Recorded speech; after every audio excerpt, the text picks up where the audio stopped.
Ever get that feeling? Like there's this unseen energy kind of shaping events around us, a mood that just seems to sweep through, society. Mm. Well, picture living in a time when that feeling leads to fear, to paranoia, and then ultimately to unthinkable acts. Hmm. Today, we're diving deep, deep into a dark chapter, one of history's darkest, the Salem witch trials. But there's a twist. We're going to be examining it through the lens of astrology, looking at those birth charts, planetary alignments, hoping we can unearth those hidden influences, behind the accusations, those trials, those key players. Now, look, we're not about to say the stars are to blame, but we want to understand how those energies of the time might have played a part in it all. Think of it like a cosmic detective story. Exactly. We're going to be exploring how those positions of the planets, those specific positions back in 1692, may have influenced the collective psychology of Salem. So to do that, we've got to understand the basics of astrology. Think of a birth chart like a snapshot of the sky. At the moment you were born, it's kind of like a cosmic fingerprint, showing all those planets where they were positioned right at that time. Right. And each of those planets, they represent different energies, different aspects of life. So, for example, Mars, that's associated with action and drive. Venus, that's love and harmony. Saturn, that one's more about structure, those limitations. Hmm. You can think of those planets as actors, like actors on a stage, each playing their role in the unfolding drama of our lives. And just like a drama, things get interesting, things get complex when the planets interact. And those interactions, those are called aspects. Right. So you have things like a square aspect. That one's represented by a 90-degree angle Yeah. between two planets, and that can really create tension, challenges. Then there's a conjunction. That's where the planets is really close together in the chart.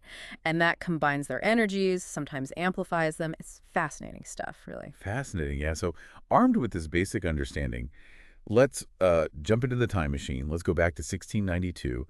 Let's examine this astrological landscape of the Salem witch trials. Here, let's do it. Those trials started, during a period of significant planetary alignments, some of which, we're seeing again now, here in 2025. Really, it's remarkable. So back then, Pluto, that planet of transformation, upheaval, it was in the final degrees of Cancer, right? Yeah. About to enter Leo.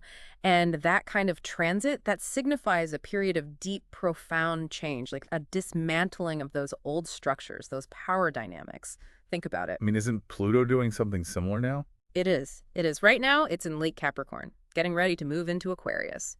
So both then, back in 1692, and now, we see Pluto at a crucial point. It's urging us, really, to shed those old patterns and embrace new ways of being, of doing things. So we have Pluto shaking things up, Mm-hmm. literally, figuratively. What other planetary players were contributing to all the drama back then? Well, you've got Neptune, the planet of, illusion, dreams, spirituality. Back then, it was in Pisces, its home sign. And that placement, it really amplified its energy, right? Possibly created this atmosphere of heightened imagination, maybe even a susceptibility to delusion. Now, here's the thing. Neptune is in Pisces right now, too.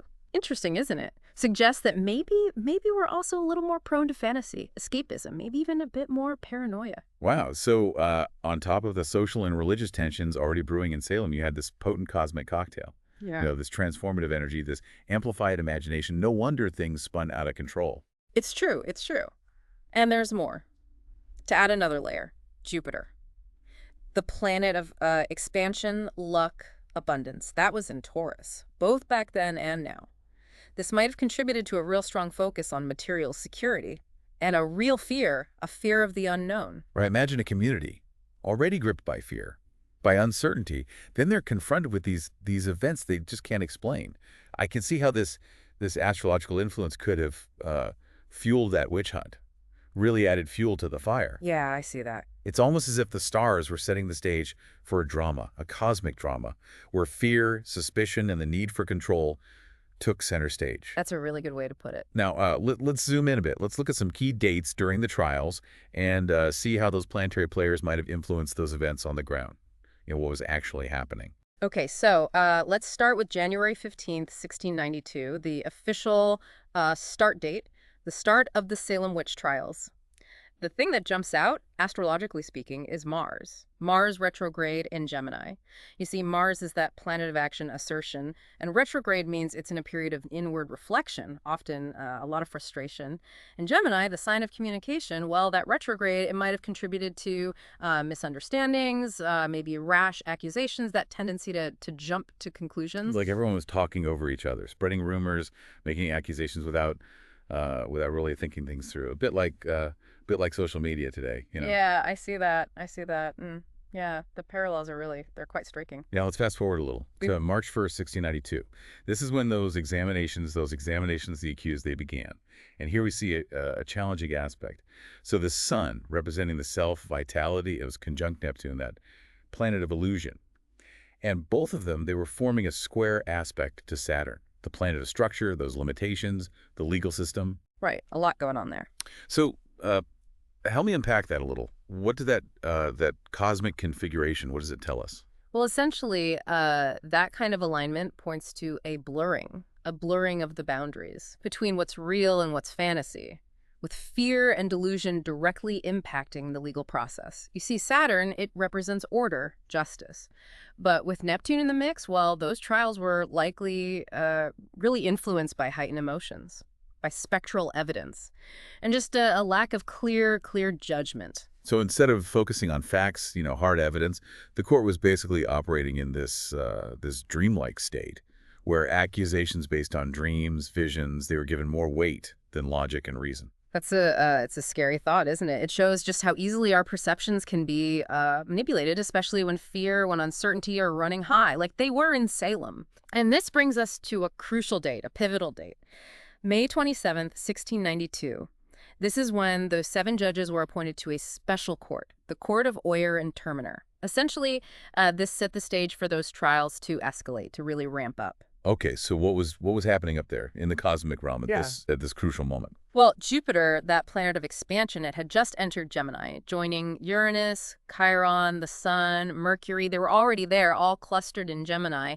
And this created what's called a stellium in Gemini. It's this concentration, this powerful concentration of planetary energy that really amps up the themes of that particular sign. So, okay, a stellium, a bunch of planets hanging out in the same astrological sign. But what's that mean practically? So in Gemini, this stellium suggests an intense focus on communication, gathering information, that desire for knowledge, but it can also bring, gossip, rumors, and a real tendency, to be swayed by sensationalism. So instead of carefully considering the evidence, they're getting swept up in the drama, the rumors, that sheer volume of information, most of which was probably unreliable. Yeah, and it gets even more complex. This Gemini stellium, it was directly opposing Saturn in Sagittarius. And that opposition, well, it created this cosmic tug of war, between that desire for knowledge, that freedom of thought, which is Gemini, and then that need for structure, for discipline, that adherence to the law, which is Saturn. And judging by how things unfolded, it seems like Gemini was winning that tug of war, wouldn't you say? Yeah, unfortunately. I mean, the court, they became increasingly receptive to that spectral evidence, those claims, those fantastical claims based on dreams and visions, rather than relying on tangible proof, real evidence. So the very energy that could have led to a more enlightened, a more just approach, that Gemini thirst for knowledge, it was actually fueling the fire of paranoia, of delusion. What a tragic irony. Really is. It just shows you that even the most positive qualities, when they're taken to extremes or influenced by fear, well, they can have really unintended, even devastating consequences, like we saw in Salem. And this is where things take a dark turn. Between June 8th and June 13th, a whole bunch of events happen. An old law allowing executions is reinstated. Bridget Bishop becomes the first person executed for witchcraft, and Rebecca Nurse, she's excommunicated from the church. So was this astrodrama, was it reflected in the skies at that time? Oh, absolutely. This period, it coincides with the peak of the Jupiter-Uranus conjunction in Gemini. That's a potent alignment, suggesting this sudden surge of radical change, unpredictable events, and a tendency to break free from tradition, from those established norms. It's like someone flipped a switch. And Salem just entered this whole new level of intensity. Those trials just accelerating at an alarming pace. And the consequences, well, they were devastating. Lives were lost, families are torn apart. And that very fabric of the community, it was Irrevocably altered, changed forever. Things did start to settle down, though, thankfully. By September of 92, things began to calm a bit. That court of Oyer and Terminer, they stopped meeting as, doubts began to surface. More people started to question the validity of the accusations and the fairness of the trials. Okay, so what shifted astrologically? What shifted that might have calmed things down a little? If we look at the charts, we see Saturn regaining some strength. It's not completely overshadowed by that Gemini stellium anymore, so this suggests a return to reason, maybe a more grounded approach to decision making. So it's like after this, chaotic storm, Saturn brings that sense of clarity, that calm, like sanity's returned after months of this fear and frenzy. Right, right. And remember that potent Pluto transit we discussed earlier. Yeah. On October 29th, 1692, Pluto officially entered Leo, that sign associated with leadership, with the start of new eras. And it's not a coincidence that on that very day, Governor Phipps finally says stop. He orders a halt to the witch hunt, puts an end to the arrests. So you have Saturn urging everyone to, chill out a bit, and then you have Pluto literally shifting those power dynamics, ushering in this new phase where those who were responsible for those trials, they're starting to face scrutiny. Yeah, I mean, it's a fascinating example how those planetary transits, they can align with, significant turning points like in history. So now that we've kind of established that astrological backdrop, let's dive into the individuals, the players in this cosmic drama, starting with the accusers. Yes, let's explore the people who really fueled this frenzy, starting with Ann Putnam Jr. I mean, she's practically become a symbol of the Salem witch trials. She was only 12 years old. 12 years old when those trials began. Yet she played this incredibly significant role in driving those accusations. It's remarkable. So what can her birth chart tell us about her motivations, maybe how she was affected by that astrological climate at the time? Well, Ann Putnam Jr., she was born under a lunar eclipse. Her sun is in Libra, her moon is in Aries. And this suggests that she was highly emotional, prone to extremes, and with a very strong need for attention. You see, eclipses, they tend to amplify those qualities. So maybe she was predisposed to dramatic reactions more than the average person. It's possible, yeah. And if you recall, we talked about that potent Jupiter and Taurus energy during the trials. Right. Well, Ann Putnam Jr. also had Jupiter in Taurus in her birth chart. And astrologically, what does that signify? Well, she was experiencing her Jupiter return during the trials, and this is an astrological period that's often associated with, expansion, good fortune. But it can also lead to a sense of being larger than life, more powerful than you actually are. So basically, you have this 12-year-old girl going through this astrological phase that's making her feel almost invincible, and that's amplified by all this collective fear and paranoia. Yeah. It's almost a recipe for disaster, isn't it? Yeah, you could say that. It's a potent combination. And considering that, that restrictive nature, the patriarchal nature of Puritan society, the trials might have given her a rare opportunity, an opportunity to exert influence, to gain some control in a world where she didn't have much. That's a sad thought. It makes you wonder if the Salem witch trials were partly a consequence of a society that just didn't offer young women healthy outlets for their energy, their emotions. It's a really thoughtful observation, and one we could definitely explore further as we dive into the charts of other key figures. Now, Ann Putnam Jr. wasn't the only accuser who captivated Salem's attention. You also have Betty Paris and Abigail Williams. Often they're called the Salem Three, right? Probably Salem 3, yeah. What can their birth charts tell us about their roles in this whole this cosmic drama? All right. So Betty Paris, she was born on November 28th, 1682, and she was born under a new moon in Sagittarius. So this indicates that, she was naturally curious, adventurous, maybe even a bit restless. At 9 years old, she was also experiencing her nodal opposition. This is an astrological transit that often marks a turning point, like a confrontation with one's destiny, so to speak. So it's like the universe was already kind of nudging her toward this significant role, even at that young age. Yeah, you could see it that way. Now, Abigail Williams, she was born on July 12th, 1681. She presents a slightly different astrological picture. She was born with a powerful stellium in Cancer: Venus, Saturn, Pluto, the Sun, and Mercury.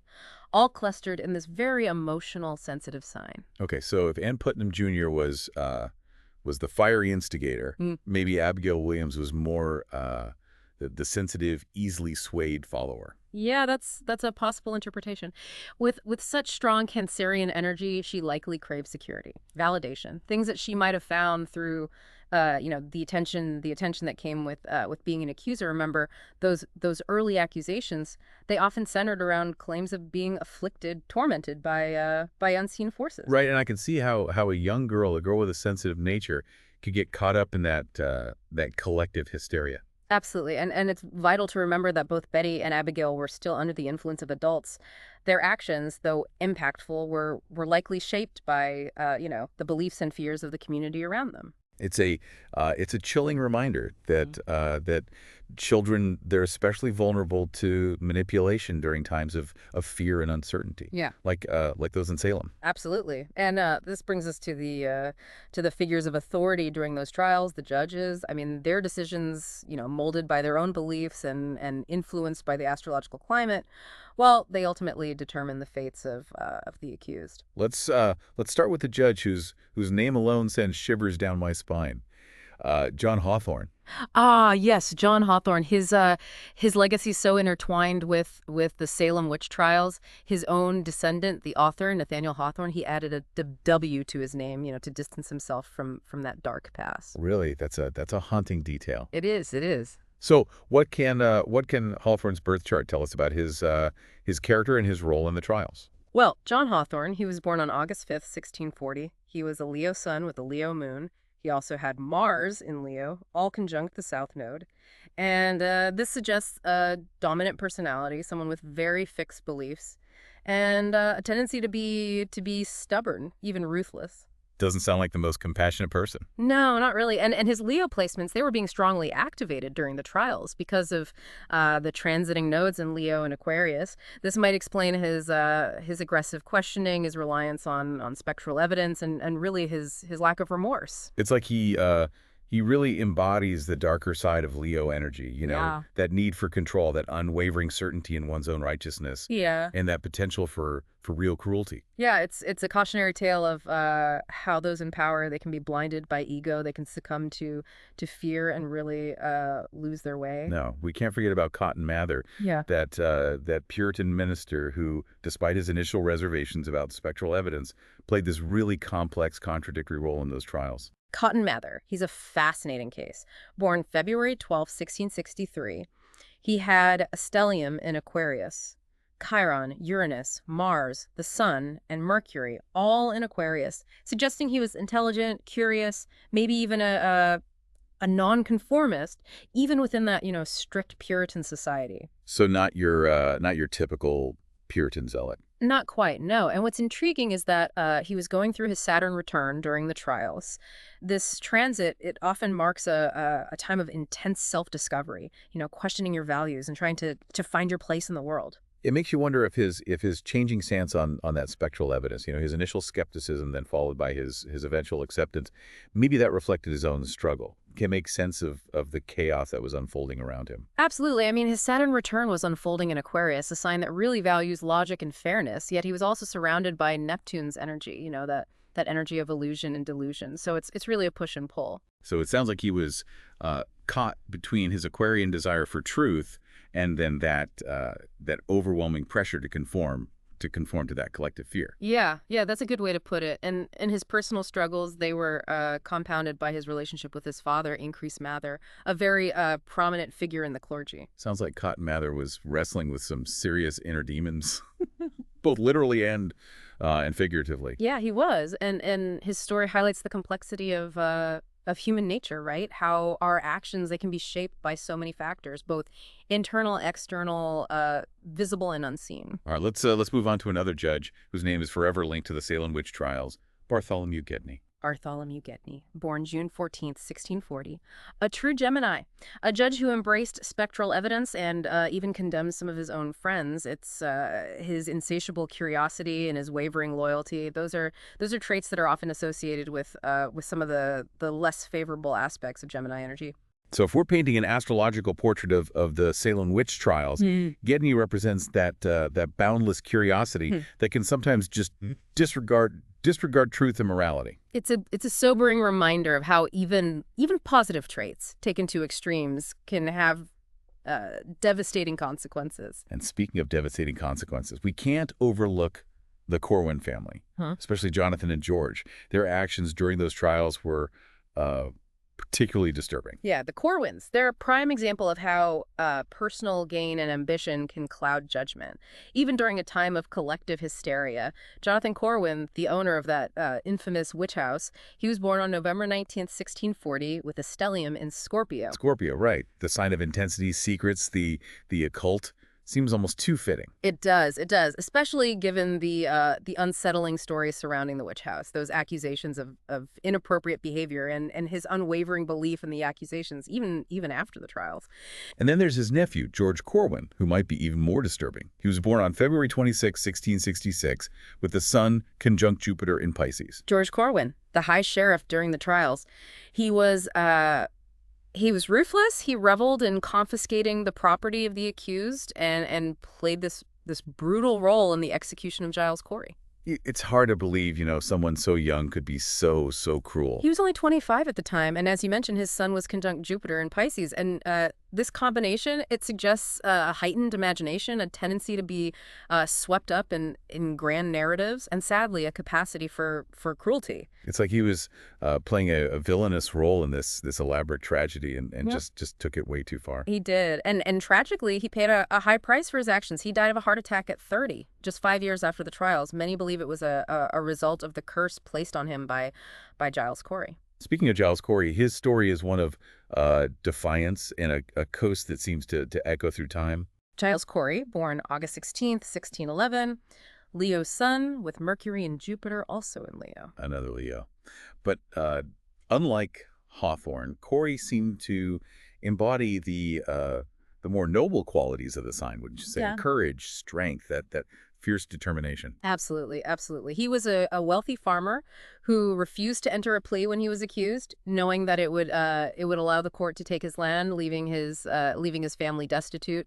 His defiance led to his gruesome death by pressing, but not before he uttered a curse that has haunted Salem ever since. More weight. That's what he famously said, as those stones piled on top of him. Talk about a dramatic exit. It was. And his curse, it was directed at Sheriff George Corwin and at Salem, and it seems to have had this lasting impact. For centuries, Salem sheriffs, they suffered untimely deaths or heart conditions, a pattern that only ended when the sheriff's department moved from its location near that old jail. It's chilling to think that even facing, unimaginable cruelty, the human spirit can resist, can fight back, even through a curse that echoes through time. It speaks to the power of belief, doesn't it? How our intentions, whether positive or negative, they can ripple beyond our lifetimes. It's interesting that Corey's birth chart shows this strong Gemini influence. His Norse node and Uranus, they were both in Gemini, the sign associated with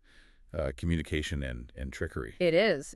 Perhaps his curse, it was more than just words. Maybe it was a form of karmic payback delivered through the same energy that fueled those trials themselves. So in a way, Giles Corey was primed for this cosmic showdown. His curse was this final act of defiance, reclaiming his power, in the face of injustice. It's a compelling thought, and his story stands in such stark contrast to another tragic figure, Rebecca Nurse. She was known for her piety, her kindness, her faith, yet she too fell victim to the accusations. It's heartbreaking, especially knowing that she was in her 90s, essentially a helpless elderly woman caught up in all this madness. Yeah. So what does her birth chart tell us about her experience? Well, Rebecca Nurse was born in February of 1598, making her a Pisces with a strong Gemini influence.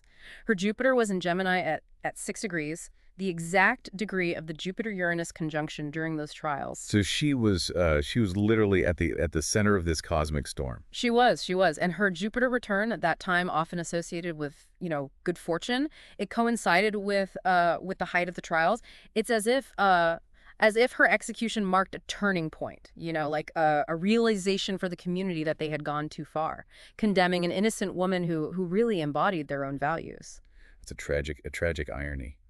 But perhaps her death helped break that spell over Salem, exposing the absurdity of the accusations, the injustice of the trials. It's possible. It's possible her story served as a catalyst for change. That moment of reckoning that shifted public opinion, Wow. and maybe even paved the way for the trials to finally end. And that brings us to perhaps the most famous figure of the Salem witch trials, the man whose name has become synonymous with resistance against injustice. Oh, Proctor. John Proctor. Yeah. Born March 30th, 1632, a Libra, Yeah. the sign of, balance, fairness, and harmony. It's no wonder he's often seen as the voice of reason in all of this. His astrological makeup just seems to clash with the entire premise of the witch hunt. Absolutely. And his actions, they reflect that inherent Libran desire for justice, for balance. He criticized the use of spectral evidence. He tried to get the clergy in Boston to intervene. And he even threatened to punish the accusers. He was basically saying this is out of control. Someone needs to restore order. He was, and tragically, his efforts to expose that injustice, they led to his arrest and his execution.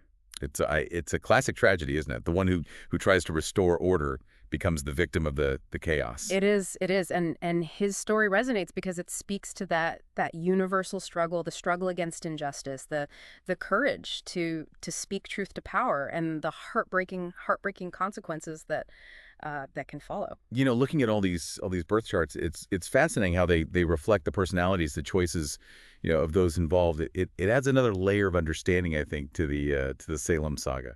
It's a powerful example of how astrology can provide insights into human behavior, into those motivations and the interplay of individual choices and those collective forces. But the question that lingers is that Yeah. the stars caused the Salem witch trials. That's a question that has puzzled astrologers and historians for centuries, and the answer, as with most things, is it's complex. So the stars don't dictate our actions, but they can create a climate, an atmosphere that influences how we react. So the stars set the stage, but ultimately we as individuals and as a society, we write the script. Exactly. And in Salem, we see social anxieties, religious extremism, those power dynamics, and those potent astrological alignments. They all converge to create this perfect storm of fear and paranoia. And as we've seen that astrological landscape of 1692, it resembles our own time. Pluto's once again in this similar position. Neptune is in Pisces. Jupiter is in Taurus. It's like a cosmic echo of that tumultuous period. And it begs the question, what lessons can we learn from Salem? How do we avoid repeating those mistakes, the mistakes of the past? I mean, we might not have, spectral evidence today, but we do have misinformation. We have social media witch hunts.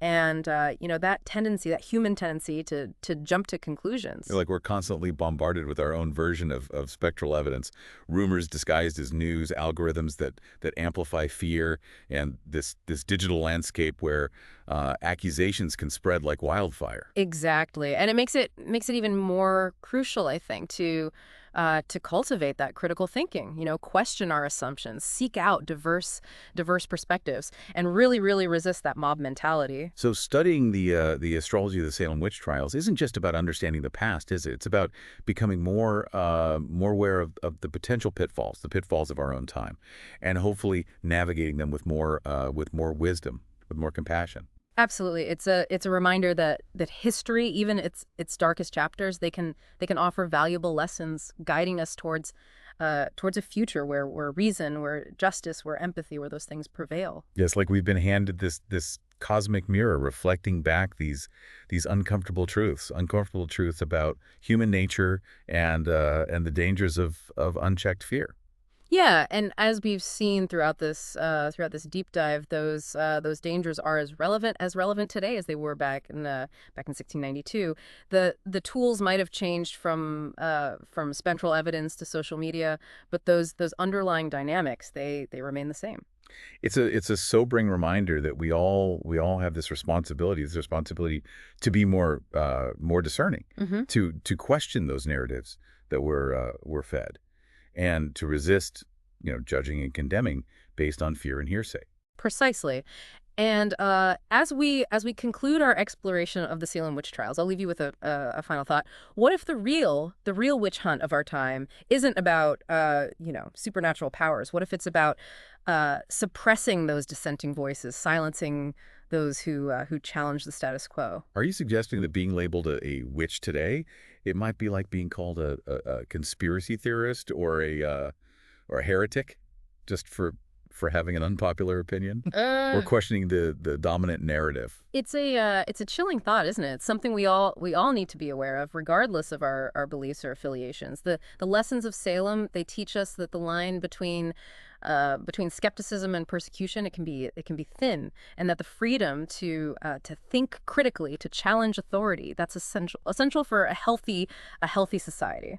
So what's the takeaway? What's the takeaway for our listeners? What can we do to avoid falling into those same traps and prevent history from repeating itself? Well, I think the first step is awareness. We need to be conscious of the power of collective fear, how it can distort our perceptions and make us vulnerable to manipulation. And as we've seen, sometimes that fear is amplified by the energy of the times, those cosmic cycles that push us towards extremes. Exactly, exactly. Awareness is key, but it's not enough to simply recognize those patterns. We need to actively cultivate the antidote. We need to nurture critical thinking, seek diverse perspectives, engage in respectful dialogue, and Yeah. be willing to question our own assumptions. We need to build those internal truth detectors so we Yeah. can navigate that information landscape with discernment and resilience. And perhaps most importantly, we need to cultivate empathy. To remember that behind every label, every accusation, there's a human being with their own story, their own Hmm. experiences, their own vulnerabilities. It's easy to get caught up in the self-righteousness of a cause, to demonize those who disagree, and to forget that we're all part of the same complex human experience. The Salem witch trials, viewed through astrology, they remind us of the dangers of succumbing to our baser instincts. It's a story that should haunt us, not with fear of the supernatural, but with an awareness of our capacity for cruelty and for injustice. And hopefully that awareness can inspire us to be more vigilant, more compassionate, Yeah. and more committed to creating a world where reason, where empathy and healthy skepticism, where those things prevail. That's a fitting conclusion. The stars might guide us, but ultimately we choose our path. So let's choose wisely. That's it for this deep dive. We hope this exploration of the Salem witch trials has given you something to think about, and maybe even inspired you to do a little stargazing of your own. Until next time, stay curious, stay skeptical, and most importantly, stay kind. Makes you think, doesn't it? We tend to, when we look back at history, we do it with a sense of, well, we're better now. Like we've evolved past all that, past those primitive behaviors. But have we, really? That's a good point. I mean, the Salem witch trials, they seem like this relic of the past, but as we've been talking about, those underlying dynamics, that fear, the paranoia, that urge to scapegoat, it's still here. It is, yeah. The tools might be different, but human nature, well, it hasn't evolved as much as we like to think. So how do we break free from these cycles, these patterns that keep repeating? Yeah. How do we make sure those ghosts of Salem, they don't haunt us now in the present or in the future? I think the answer, it lies in cultivating a more nuanced approach, a more compassionate approach to the world, to everything, to everyone. We have to move beyond this binary thinking, this good or evil, right or wrong, us versus them. So instead of slapping a label on someone, witch, heretic, whatever it is, we need to engage. Engage with their ideas, even if we completely disagree. Exactly, yeah. We need to foster a culture of dialogue, respectful dialogue, where we can challenge each other's perspectives, without those personal attacks, without the demonization. Recognizing that issues are complex, Yeah. and that people can hold different beliefs, different opinions, Yeah. without being malicious, without being evil. Right, right. It's about listening, truly listening, to understand, not just waiting for your turn to Really. respond, to react. And being open to changing our minds when we're presented with new information, Mm.